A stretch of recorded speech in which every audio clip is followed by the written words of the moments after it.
Assalamualaikum warahmatullahi wabarakatuh. Halo teman-teman semuanya. Nah, pada video kali ini saya akan memberikan sedikit tips nih, khususnya bagi teman-teman yang berada di bangku kelas 12. Nah, sesuai dengan judul bahwa siswa kelas 12 memang sedang disibukkan dengan berbagai aktivitas yang baik menguras tenaga, pikiran, bahkan waktu. Namun, hal ini merupakan sebuah proses yang harus teman-teman lakukan ya. Nah, terkait UTBK SNBT tahun 2023 ini, itu terdapat dua buah subtes. Yang pertama ada tes potensi skolastik dan tes literasi. Untuk tes potensi skolastik sendiri terdapat 4 buah subtes. Yang pertama itu adalah kemampuan penalaran umum, kemudian ada pemahaman baca dan menulis, pengetahuan dan pemahaman umum, serta penalaran kuantitatif. Dan untuk tes literasi sendiri ada 3 subtes. Yang pertama literasi dalam bahasa Indonesia, literasi dalam bahasa Inggris, dan penalaran matematika. Selanjutnya untuk tes SKD itu seperti biasa ada 3 buah subtes, yaitu ada tes wawasan kebangsaan, tes inteligensia umum, dan tes karakteristik pribadi. Nah, bagi teman-teman yang memang serius dalam mendaftar di perguruan tinggi, pembagian waktu antara tes UTBK SNBT dan tes SKD tidak akan menjadi masalah. Karena untuk teman-teman yang serius dalam mendaftar di perguruan tinggi, teman-teman akan fokus belajar di UTBK SNBT saja. Sebaliknya, bagi teman-teman yang serius dalam mendaftar di tes sekolah kedinasan, maka teman-teman juga akan fokus di tes SKD. Nah, namun dilema muncul nih ketika teman-teman ingin mendaftar di banyak jalur, baik di PTN, PTS maupun di sekolah kedinasan. Bahkan sampai bingungnya teman-teman justru menunda belajar dan membuang-buang waktu begitu saja. Jangan sampai ini terjadi ya teman-teman. Teman-teman harus memiliki rencana belajar yang efektif dan efisien agar apa yang menjadi cita-cita teman-teman bisa tercapai. Kemudian terkait pelaksanaan UTBK SNBT sendiri, itu kurang lebih 100 harian lagi ya teman-teman. Sedangkan untuk tes SKD itu biasanya pada bulan Juni. Bagi teman-teman yang ingin mendaftar di banyak jalur tadi, ada beberapa tips belajar nih yang bisa teman-teman persiapkan untuk membagi waktu antara belajar UTBK SNBT dan tes SKD.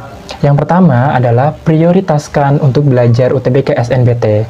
Karena materi dari tes UTBK SNBT sendiri ini cukup banyak ya teman-teman, ada 7 buah subtes dan waktunya itu sekarang tinggal 100 harian lagi. Jadi teman-teman harus kebut, teman-teman harus belajar dengan maksimal untuk belajar di UTBK SNBT. Sedangkan untuk tes SKD sendiri itu pelaksanaannya itu 2-3 minggu setelah tes UTBK SNBT. Jadi teman-teman juga punya waktu untuk belajar tes SKD. Namun cara ini memang memiliki kerugian ya teman-teman, karena teman-teman bisa saja terburu-buru dalam belajar tes SKD nanti. Nah, namun tidak menjadi masalah. Teman-teman juga harus memiliki persiapan belajar mulai dari sekarang terkait UTBK SNBT terlebih dahulu ya. Nah, kemudian mengenai cara belajar, jangan sampai teman-teman itu belajar hanya membaca materinya saja. Teman-teman harus mencoba try out atau uji coba terkait UTBK SNBT yang banyak disediakan oleh platform-platform digital yang ada. Cara yang kedua adalah teman-teman bisa belajar dengan pembagian waktu 5 hari belajar untuk UTBK SNBT dan 2 hari untuk belajar tes SKD. Nah, cara ini lebih optimal ya teman-teman, karena teman-teman juga bisa mencicil nih untuk belajar SKD mulai dari sekarang. Dan kunci dari cara belajar yang kedua ini adalah berkesinambungan. Artinya dengan sedikit-sedikit, lama-lama pemahaman materi akan semakin bertambah. Dan ada cara yang ketiga. Cara yang ketiga ini adalah setiap hari teman-teman membagi waktu untuk belajar UTBK SNBT di pagi hari dan belajar tes SKD di sore hari. Nah, cara belajar ini juga cukup efektif dan efisien ya, karena teman-teman bisa mencicil semua materi dalam waktu 1 hari. Dan tentu saja dalam belajar jangan lupa untuk beristirahat, karena relaksasi, ketenangan pikiran juga penting bagi teman-teman dalam memahami setiap materi yang ada. Nah, kiranya cukup sekian tips singkat yang bisa saya berikan terkait dilema nih bagi teman-teman siswa kelas 12 yang memilih belajar antara tes UTBK SNBT maupun tes SKD. Semoga informasi yang bisa saya berikan dapat bermanfaat ya bagi teman-teman semuanya. Dan jangan lupa sebelum belajar teman-teman harus berdoa terlebih dahulu.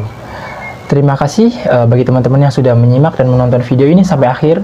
Saya akhiri. Wassalamualaikum warahmatullahi wabarakatuh.